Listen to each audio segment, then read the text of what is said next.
utaingia Sahili kama kawaida, utaandika sahili.net/wp, unaingia katika mtandao.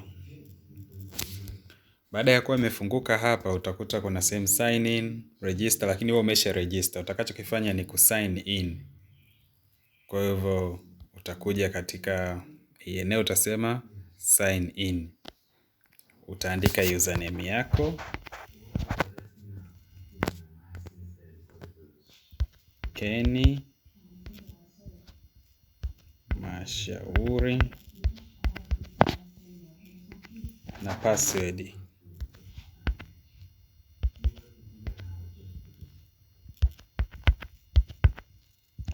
Basi, baada ya hapo unabonyeza hiki kitufe cha sign in. Itafunguka ukurasa kama huu. Hivyo hapo moja kwa moja utakwenda sehemu ya My Shop.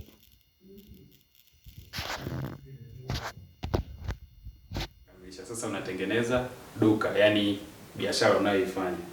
Na utakachokifanya utakuja hapa.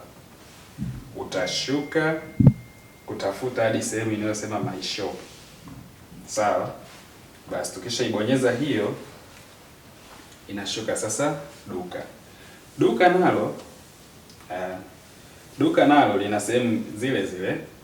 Kutakuwa na sehemu ya picha, unachagua picha. Hapa na shauri unaweza kuweka logo kama unayo, au picha ya bidhaa yako kuu, chochote tu.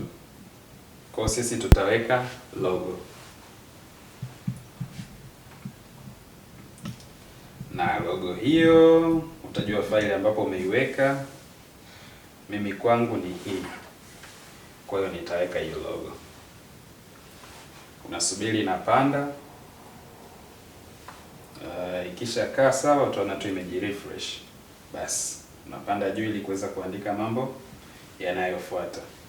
Kwa mfano jina, labda biashara hii inaitwa, jina sasa la biashara yako mimi nitaita Multipurpose Shop. Multipurpose Shop, kwa sababu nafanya mambo mengi.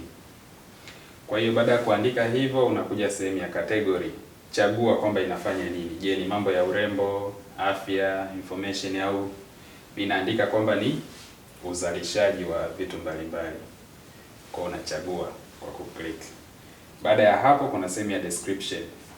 Description utaandika kuhusu sasa hiyo duka. Labda utaandika mimi ni mjasiriamali, ninafanya shughuli mbalimbali.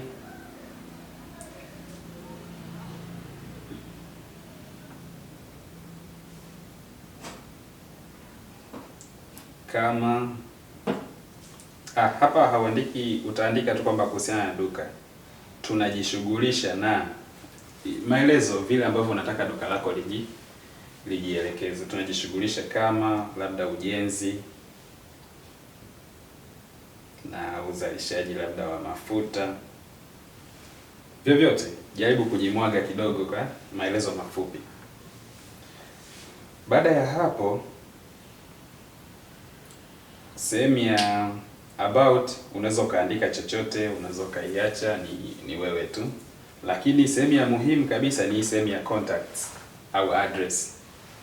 Sehemu ya address ni ya muhimu kwa sababu unaweka mawasiliano yako ili watu waweze kukupata. Basi nitaandika namba zangu za simu.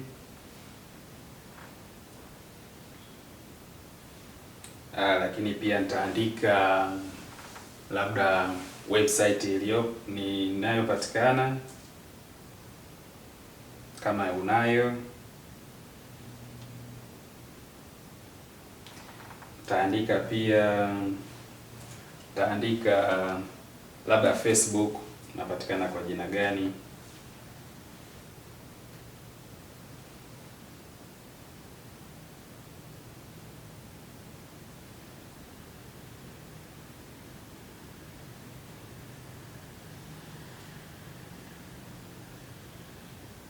Vyote YouTube, yaani wewe jimwage anwani zako zote.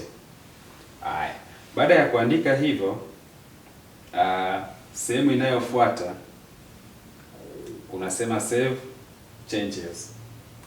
Hapo ikisha save, ikisha refresh, unakuwa umeshatengeneza duka lako. Hatua inayofuata baada ya kutengeneza duka ni kuweka sasa bidhaa. Bidhaa unaziweka kwa kushuka hapa